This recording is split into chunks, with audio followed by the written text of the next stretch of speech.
पहला क्वेश्चन है इस F of Z is equal to Z cube analytic justify. Analytic है क्या नहीं हम लोग को जस्टिफाई करना है। अभी F of Z is equal to Z cube है क्या है, it's a polynomial, Z is Z cube, Z is differentiable everywhere. इसको अगर डिफरेंशिएट करेगा ना तो तेरे को डिफरेंशिएशन मिलेगा, इसके वजह से ये क्या है analytic throughout the complex plane. अभी यहाँ पे जस्टिफाई करने को बोला है तो हम लोग कैसे सॉल्व करेंगे। F of Z is equal to Z cube, Z is equal to X plus I Y, U plus I V भी लिख सकता है, ठीक है। अभी मैं यहाँ पे एक्स प्लस आई वाई लिखती हूँ द होल क्यूब, तो A cube A plus B the whole cube का क्या फॉर्मूला है, A cube plus 3 A square B plus 3 A B square plus B cube, ये फॉर्मूला है तेरा, ठीक है। इसको सिंप्लीफाई करके डायरेक्ट तेरे को मिलेगा X cube minus 3x Y square plus I into 3x square Y minus Y cube. यहाँ पे तेरे को आई को कॉमन लेके ये वाला आई क्यूब, ठीक है, ये I cube is equal to minus I आएगा और ये एज इट इज़, और यहाँ पे I square is equal to -1 तू सब्सटीट्यूट करेगा। उसके बाद ये वाला याद रख लेना ये स्टेप। अभी इसमें से ये हुआ तेरा u और ये हुआ तेरा v, u और ये v, इसको partial derivative with respect to x, X cube का 3x स्क्वायर आएगा, ये x का 1 आएगा, इसके लिए 3y स्क्वायर। अभी इसको partial derivative with respect to y, तो ये तो 0 हो जाएगा, ये वाला 2y, तो 3 2 6 माइनस 6xy। सिमिलरली यहाँ पे v का विथ रिस्पेक्ट टू x, तो 3 2 6xy, ये तो 0 हो जाएगा। फिर v का विथ रिस्पेक्ट टू y, तो ये आएगा माइनस 3y स्क्वायर और ये आएगा y का 1 आएगा, तो 3x स्क्वायर। पार्शियल डेरिवेटिव हो गया। अभी देख कंपेयर कैसे करने का, ये और ये दोनों सेम रहेगा, ठीक है, और ये दोनों अपोजिट में रहेगा, मतलब एक पॉजिटिव तो दूसरा नेगेटिव, तो वही चीज़ यहाँ पे लिखा है। U X d by U by day by X को यू एक्स भी लिख सकते, d by V by day by Y को वी वाई बोल सकते हैं हम लोग। तो ये U X is equal to V Y, similarly ये दोनों वी वाई या तो U Y is equal to minus of V x.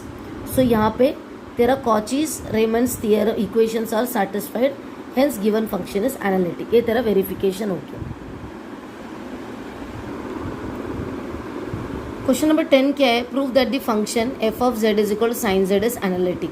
अभी एफ ऑफ जेड क्या है, which is equal to sine Z. Z क्या है, एक्स प्लस आई वाई भी लिख सकता है, यू प्लस आई वी भी लिख सकता है। यहाँ पे मैंने एक्स प्लस आई वाई लिखा, sine x plus I Y. Sign A plus B का फॉर्मूला क्या है, sign A cos B plus cos A into sine B, ठीक है। अभी यहाँ पे यू प्लस आई वी भी लिख सकते हैं, एक्स प्लस आई वाई भी लिख सकते हैं हम लोग, ओके फाइन। तो यहाँ पे क्या हो गया, sine X into cos I Y, cos I Y is equal to क्या, कॉस हाइपरबोलिक फंक्शन वाई, और ये साइन आई वाई क्या हो गया, साइन ऑफ वाई हो गया, ओके। अभी यहाँ पे देख, इसको u ले लेंगे और इसको हम लोग v ले लेंगे। अभी इसको विथ रिस्पेक्ट टू x हम लोग क्या करेंगे, डिफरेंशिएट करेंगे, पार्शियल डेरिवेटिव। साइन का आएगा cos, फिर इसको विथ रिस्पेक्ट टू y करेगा तो cos का आएगा साइन y। सिमिलरली इधर करेगा cos का डेरिवेटिव आएगा माइनस साइन, और फिर विथ रिस्पेक्ट टू y करेगा तो साइन का आएगा cos, ओके। अभी क्या करना है, ये देख ये दोनों सेम हो गया और ये दोनों अपोजिट हो गया, तो CR equation U X is equal to V Y and U Y is equal to minus V X is satisfied. इसके वजह से फंक्शन क्या हो गया, एनालिटिक हो गया। Define analytic function of a complex variable. A function F Z is said to be analytic in a region R of a complex plane. कब तू बोलेगा उसको एनालिटिक है करके, if F Z has a derivative, हर एक point में उसका डेरिवेटिव निकलेगा of R, and if F Z is single value. मतलब दो कंडीशन है कॉम्प्लेक्स वेरिएबल एनालिटिक होने के लिए, एक तो उसका डेरिवेटिव हर एक पॉइंट में निकलना चाहिए और वो एफ जेड जो है वो सिंगल वैल्यू का होना चाहिए।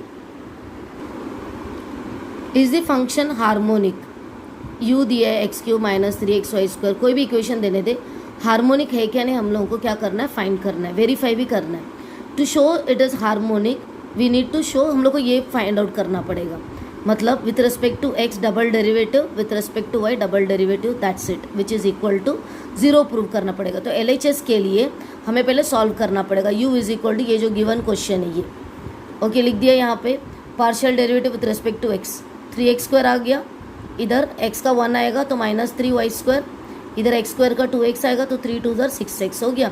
अभी इसका again with respect to x, 3 2 6x, ये 0 हो जाएगा और ये 6 आएगा, हो गया।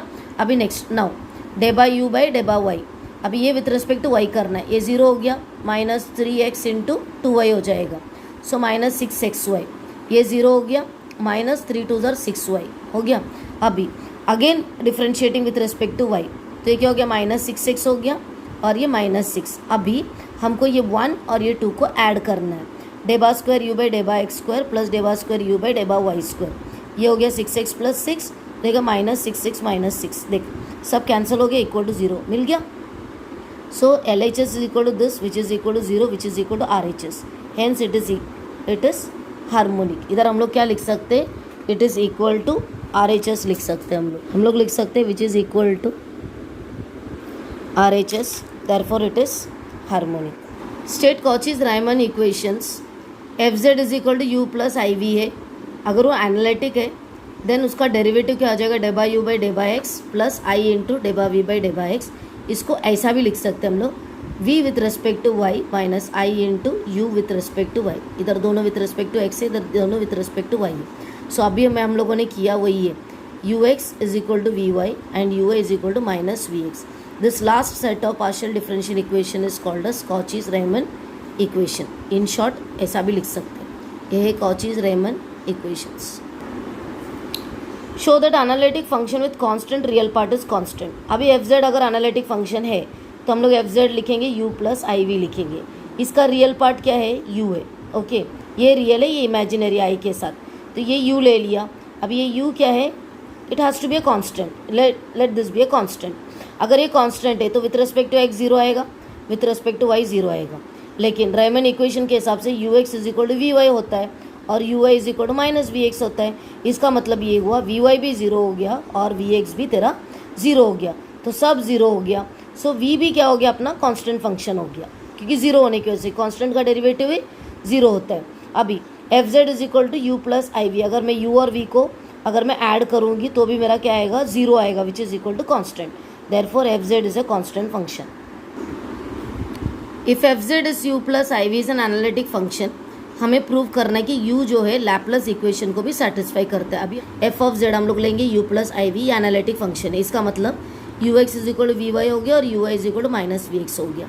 अभी हम लोग इसको डिफ्रेंशिएट करेंगे partially with respect to X।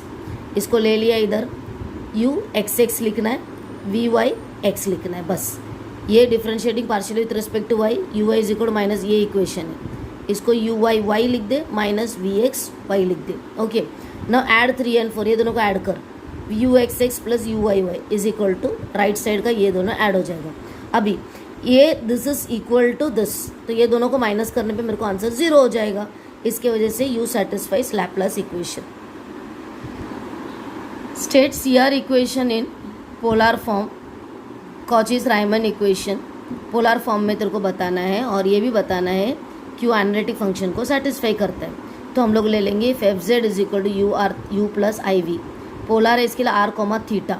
Okay, is differential at Z is equal to RE to the power I theta. तो तेरा डेबा U बाई डेबा R, ये फॉर्मूला 1/r डेबा V बाई डेबा थीटा, और डेबा V बाई डेबा R माइनस 1/r डेबा U बाई डेबा थीटा। इसको इन शॉर्ट ऐसे भी लिख सकते हैं, डेबा U बाई डेबा R को UR, 1/r डेबा V बाई डेबा थीटा V थीटा, और इसको VR is equal to minus 1/r into U theta, ऐसा लिख सकते हैं हम लोग। अभी एनालिटिकली, एनालिटिक सॉल्व करने के लिए बताना है ना हमको, it is satisfied by analytic. तो एक एग्जांपल ले लेंगे हम लोग, FZ is equal to log Z ले लेंगे। Z के जगह पे आपको सब्स्टिट्यूट करना है RE to the power I theta. Okay, इसको स्प्लिट करो, log R plus log E to the power I theta. Log E to the power I theta नीचे आ जाएगा, लॉग E 1 होता है, so log R plus I theta. Now FZ is equal to U plus IV होता है, ये दोनों को कंपेयर करेंगे तो U लॉग R हो गया, V थीटा हो गया, U लॉग R हो गया, V थीटा हो गया। इसको differentiate with respect to R, तेरे को मिलेगा 1/r। वापस से इसी को विथ रिस्पेक्ट टू थीटा करो, 0 मिलेगा। इसको विथ रिस्पेक्ट टू R करो, 0 मिलेगा। विथ रिस्पेक्ट टू थीटा करो, थीटा का डेरिवेटिव आता है 1, तो 1 मिल गया। ओके, अभी ये दोनों को कंपेयर करेंगे तो हम लोग क्या मिलेगा, UR is equal to 1/r into V theta, और ये दोनों को कंपेयर करने से VR इज इक्वल टू, ऐसा भी हम लोग लिख सकते हैं। ओके, ये है इधर जो आपने लिखा है वो। Okay, thus the function f of z is analytic. Find the invariant point of bilinear transformation. W is equal to 1 minus z upon 1 plus z. इसका हम लोग को क्या फाइंड आउट करना है, इन्वेरिएंट पॉइंट फाइंड आउट करना है। Invariant point के लिए हम लोग क्या करेंगे, पहले ट्रांसफॉर्मेशन एज इट इज लिखेंगे। अभी यहाँ पे करना क्या है हम लोगों को, ये है given transformation. For finding invariant point put W is equal to Z। यहाँ पे कोई भी क्वेश्चन रहने दो, अगर बाइलिनियर ट्रांसफॉर्मेशन आया तो w के जगह पे z सब्स्टिट्यूट करना है। तो ये क्या हो गया, z is equal to 1 minus z upon 1 plus z. Cross multiply करो, z into 1 plus z is equal to 1 minus z. Z one जार z, z into z, z square is equal to 1 minus z. अभी z square plus z, इसको यहाँ पे ले लो, plus Z हो जाएगा, minus 1 हो जाएगा। Z square plus 2z minus 1 is equal to 0। अभी इसको सॉल्व करना है क्वाड्रेटिक इक्वेशंस के हिसाब से। a is equal to 1, b is 2, c is equal to minus 1, z is equal to minus b plus minus under root b square minus 4ac upon 2a। So minus of 2 plus minus b square है 2 का square minus 4 1 जार 4 into minus 1 upon 2। तो जब minus 2 plus minus root 8 upon 2। So root 8 का क्या हो जाएगा, root 8 का हो जाएगा 2 रूट 2। 2 कॉमन है, सबसे निकाल दो। यहाँ पे बचेगा 2 into minus 1 plus minus root 2 upon 2, 2 2 cancel, minus 1 plus minus root 2। So z is equal to minus 1 plus root 2 and z is equal to minus 1 minus root 2। These are the 2 invariant points.